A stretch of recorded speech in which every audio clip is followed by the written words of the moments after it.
Hello दोस्तों, तो आज हम देखने वाले हैं difference between carburettor and fuel injector.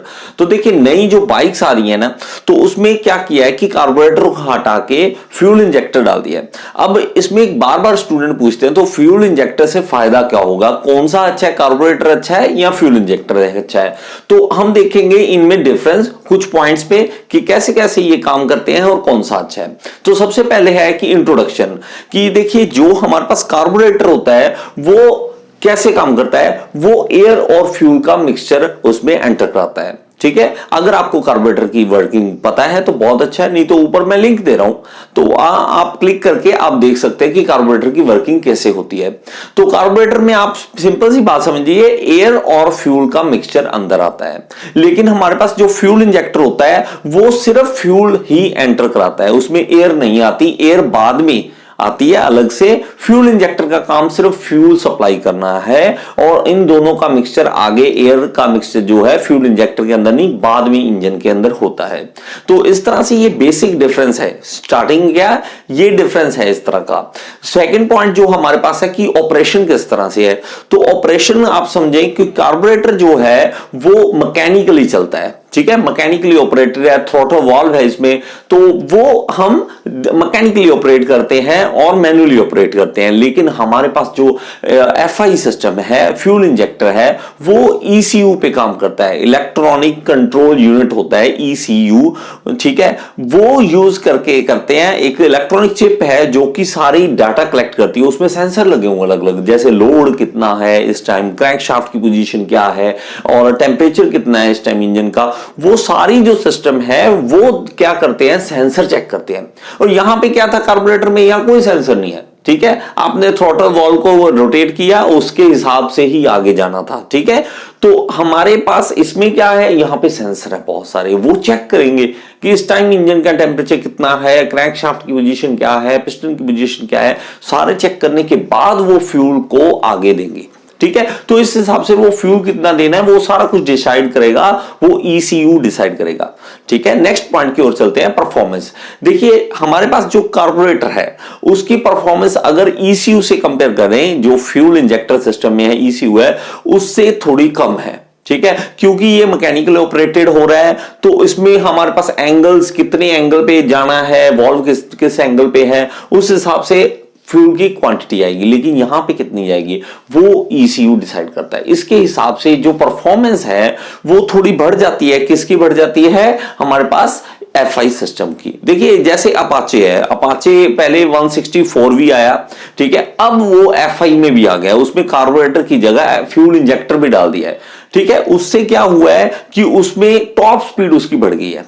ठीक है, उससे टॉप स्पीड बढ़ गई है क्योंकि उसकी टॉर्क बढ़ चुकी है अब। ठीक है, लेस आरपीएम पे ज्यादा टॉर्क मिलनी शुरू हो जाती है। तो इस हिसाब से परफॉर्मेंस जो है वो कार्बोरेटर की बजाय फ्यूल इंजेक्टर अच्छी देता है। नेक्स्ट पॉइंट की ओर चलते हैं। नेक्स्ट पॉइंट हमारे पास है फ्यूल एफिशिएंसी। देखिए फ्यूल एफिशिएंसी जो है वो फिर से जो फ्यूल इंजेक्टर है, एफआई है, उसकी बहुत अच्छी है। ठीक है, क्योंकि मैंने पहले बताया आपको, वो उन्होंने सेंसर में चेक करना है, तो हमारे पास फ्यूल जो है वो प्रॉपर वे से जाएगा और कितना जाना है, किस क्वांटिटी में जाना है, वो सारा डिसाइड करेगा इलेक्ट्रॉनिकली। तो इसलिए वो फ्यूल एफिशिएंसी जो है वो किसकी अच्छी होगी, वो एफआई की अच्छी होगी। लेकिन इसमें आगे बढ़ते हैं, अब मेन पॉइंट आती है मेंटेनेंस एंड रिपेयर की। ठीक है, नेक्स्ट पॉइंट है maintenance and repair. Maintenance and repair में हमारे पास कार्बोरेटर बहुत ही इजी है। देखिए ये मैकेनिकली ऑपरेटेड है और इवन जो अभी थोड़ा बहुत जानता है, ठीक है, कार्बोरेटर के बारे में, वो उसकी ट्यूनिंग कर देता है। ठीक है, उनके पास एक क्या चाहिए, एक स्क्रू ड्राइवर चाहिए और उसकी ट्यूनिंग करना आसान होता है। लेकिन हमारे पास ये जो एफआई है इसकी ट्यूनिंग नहीं होती। ठीक है, और ये एक चिप है, इलेक्ट्रॉनिकली बनी हुई है, इसकी कोडिंग की हुई है ना, तो कोडिंग डिकोडिंग ये किसका काम आ गया, ये कंप्यूटर काम को नहीं कर पाते हैं। ठीक है, तो ये मेंटेनेंस रिपेयर में दिक्कत आती है किसमें, एफआई वाले में। ठीक है, लेकिन कार्बोरेटर में बहुत इजी है, इसकी कोई दिक्कत नहीं है हमारे पास, तो काफी सालों से कर रहे हैं, कार्बोरेटर का सब कुछ पता है, इसलिए वो कर लेते हैं। ठीक है। इवन कुछ लोग थोड़ी बहुत जानकारी रखते हैं कार्बोरेटर की, वो तो घर पे भी सेट कर लेते हैं इसको, ठीक है। नेक्स्ट पॉइंट की ओर चलते हैं। नेक्स्ट पॉइंट है हमारे पास कोल्ड स्टार्ट। देखिए कोल्ड स्टार्ट क्या है कि जैसे सर्दियों में, जैसे जिन्होंने कार्बोरेटर वाला ही यूज किया है, ठीक है, बाइक, तो उन्होंने ये फील किया होगा कि सर्दियों में जब हम स्टार्ट करते हैं बाइक को तो उस टाइम हमें दिक्कत आती है इसको स्टार्ट करने में, ठीक है, सर्दियों के टाइम में। लेकिन हमारे पास FI में ऐसा नहीं होता, हमारे पास FI में इसकी दिक्कत नहीं आएगी, ठीक है। तो हमारे पास इलेक्ट्रॉनिकली कंट्रोल है तो वहां पे कोल्ड स्टार्ट की कोई भी दिक्कत नहीं होती, ठीक है। नेक्स्ट पॉइंट की ओर चलते हैं। नेक्स्ट पॉइंट है इंस्टॉलेशन। तो कार्बोरेटर क्योंकि एक मैकेनिकल प्रोडक्ट है तो इसको इंस्टॉल करना बहुत आसान है, इसको निकालना, इसको इंस्टॉल करना बहुत आसान है, लेकिन FI नहीं। FI में ये चीज की मुश्किल आती है कि इंस्टॉलेशन थोड़ी दिक्कत देता है, ठीक है। तो ये थोड़ा सा डिफरेंस है, इन चीजों को हमें समझना है, ठीक है, क्योंकि हमने जब बाइक लेना है तो सोचना पड़ेगा कि कौन सा बाइक ले, ठीक है। आने वाले सारे टाइम, आने वाले जो बाइक है ना वो सारे आएंगे, कौन से आएंगे, FI वाले ही आएंगे। लेकिन अभी तक हमारे पास जो ऑप्शन है वो कार्बोरेटर वाली भी है और FI वाली भी है। और FI वाला जो बाइक है वो थोड़ा महंगा पड़ता है, 10 से 15 हजार, जो थोड़ा महंगा पड़ जाता है। इसलिए हमें थोड़ा सोच के चलना पड़ता है कि किस हिसाब से मैंने बाइक खरीदनी है, कौन से रेट वाली खरीदनी है और मुझे कौन से वाला फायदा देगा। नेक्स्ट पॉइंट की ओर बढ़ते हैं। नेक्स्ट है पोल्यूशन। पोल्यूशन में अगर देखें तो जीतता कौन है, FI, क्योंकि उसमें पोल्यूशन जो है वो कम करेगा। क्यों? क्योंकि फ्यूल की क्वांटिटी बड़ी ही कंट्रोल्ड वे से आगे जा रही है। और इस तरह जाने से क्या होगा कि जो हमारे पास इंजन के अंदर फ्यूल बर्न होना है, अगर मेरे पास क्वांटिटी सही आ रही है, ठीक है, आगे एयर भी जो मिक्सचर है वो सही हो रहा है, तो फ्यूल बर्न होगा प्रॉपरली, जितना उसने दिया है पूरा पूरा बर्न होगा। अगर वो बर्न नहीं होता है, जैसे कि कार्बोरेटर के केस में अगर फ्यूल थोड़ा सा ज्यादा आ जाता है तो वहां पे ये बर्न नहीं होगा। बर्न नहीं होगा तो वो हमें पोल्यूशन करके देगा, ठीक है। तो वो अनबर्न फ्यूल है ना, अनबर्न फ्यूल अगर थोड़ा सा भी निकलता है तो उसमें कार्बन कंटेंट ज्यादा होगा, तो हमें दिक्कत देगा। क्या देगा? कार्बोरेटर इस पोल्यूशन वाले केस में हार जाता है। नेक्स्ट पॉइंट की ओर चलते हैं, कॉस्ट। देखिए जो FI है वो थोड़े महंगे पड़ते हैं, ठीक है, और जो कार्बोरेटर है वो एज कंपेयर टू FI थोड़े सस्ते हैं। अब देखिए हमें यही दिक्कत आती है, ये दिक्कत आएगी आने वाले टाइम में। देखिए क्या करते हैं जो लोकल मिस्त्री हैं, अगर उन्हें नहीं समझ आया FI सिस्टम तो उनका बड़ा सिंपल सा आइडिया होगा कि भाई इसे चेंज करना पड़ेगा। क्यों? क्योंकि इसकी कोडिंग है, और कोडिंग ये हमें पता नहीं होता। कई बार काम होता है छोटा सा, ठीक है, आपके पास चिप है, उन्होंने सिर्फ चिप निकाल के दिखा दी, आप बता भी नहीं सकते कि ये चिप खराब है या नहीं है, उसने बोल दिया खराब है, ठीक है, और इसकी तो कोडिंग करनी पड़ेगी, ठीक है। उसके लिए अगर उसके पास कुछ है तो उसको कहेगा कोडिंग करने की, नहीं तो कहेगा इसे रिप्लेस कर दो यार। सबसे सही होगा कि रिप्लेस कर दो, और रिप्लेस में कॉस्ट ज्यादा पड़ती है FI की। और कार्बोरेटर में तो हमें पता है कि कार्बोरेटर बहुत ही कम सुना होगा कि चेंज करना पड़ रहा है, उसकी क्लीनिंग करो, उसके प्रॉपर रखो ध्यान, तो वो खराब नहीं होता, ठीक है, तो वो कॉस्ट हमें कम पड़ती है। नेक्स्ट पॉइंट की ओर बढ़ते हैं।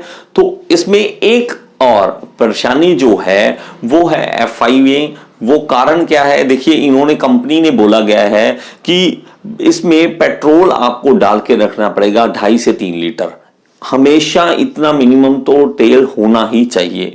और आपको पता है कि हमें कभी जरूरत पड़ती है, इंजीनियरिंग कॉलेजेस में आपको पता ही है क्या हाल होता है। तो हमारी जेब में अगर 50 रुपए हैं, उसका तेल ही डलवा के हमें कहीं जाना है तो वो दिक्कत देते हैं ना। तो कंपनी बोलती है 2.5 से 3 लीटर इसमें रखो, क्योंकि इसमें इलेक्ट्रॉनिक कंट्रोल है सारा कुछ, ठीक है, और फ्यूल मेरे पास पंप है, तो ये सारा कुछ होने के कारण शायद कहीं ना कहीं दिक्कत दे सकता है, ठीक है। ये नहीं कहेंगे कि इससे तेल अगर आप कम डालोगे तो चलेगा, नहीं चलेगा, लेकिन वो कहते हैं कि प्रॉब्लम दे सकता है, ठीक है। तो वो कहते हैं इसी को अवॉइड करो। तो ये वो तो कहते हैं, लेकिन हम अवॉइड करेंगे ना करेंगे वो तो हमारे पे डिपेंड करता है। लेकिन वो ये कहते हैं कि कल को अगर आपने वारंटी लेनी है इसकी तो ये वारंटी के अंडर नहीं आएगा, ऐसा कुछ होगा तो कार्बोरेटर में ऐसी कोई दिक्कत नहीं होती थी। हमें कॉलेज के टाइम में तो हमें भी याद है कि 20-30 रुपए का तेल डलवाना और कहीं भी चले जाना, ठीक है, तो करना पड़ता था, ठीक है, जेब में पैसे ही उतने हैं तो उतने ही यूज करना है। तो FI में ये हमारे पास दिक्कत देगा, ठीक है, क्योंकि यहां पे इतना तेल रखना बहुत मजबूरी वाली बात हो जाएगी, ठीक है। नेक्स्ट पॉइंट की ओर बढ़ते हैं। नेक्स्ट लास्ट पॉइंट है हमारे पास लाइफ स्पैन। अब लाइफ स्पैन में देखें तो मेरे पास कार्बोरेटर की लाइफ ज्यादा होती है, ठीक है, फिर से वही पॉइंट है कि क्यों, कारण क्या है कि कार्बोरेटर जो है मैकेनिकली सेट करा जा सकता है, उसको सफाई की जा सकती है तो वो खराब नहीं होगा। लेकिन हमारे पास जो FI है उसमें हमें कुछ पता ही नहीं है, तो जब भी अगर थोड़ा सा भी खराब होता है, उसमें प्रॉब्लम आती है, तो हमें रिप्लेस करने की जरूरत पड़ जाएगी। ठीक है, तो इसके कारण हम कह सकते हैं कि एक तरह से कार्बोरेटर की लाइफ स्पैन ज्यादा है।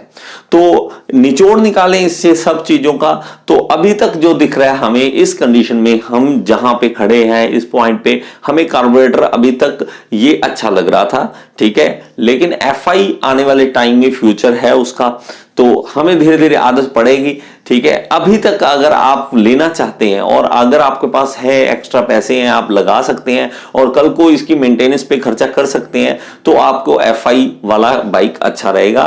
बाकी आप पे डिपेंड करता है कि आप कौन सी बाइक लेना चाहेंगे। Thank you so much. मेरी बनाई हुई और वीडियो देखना चाहते हैं तो सर्च बॉक्स में लिखिए टॉपिक का नाम और साथ में लिख दीजिए गियर इंस्टीट्यूट। तो अगर मैंने उस टॉपिक पे वीडियो बनाई है तो आपके सामने आ जाएगी।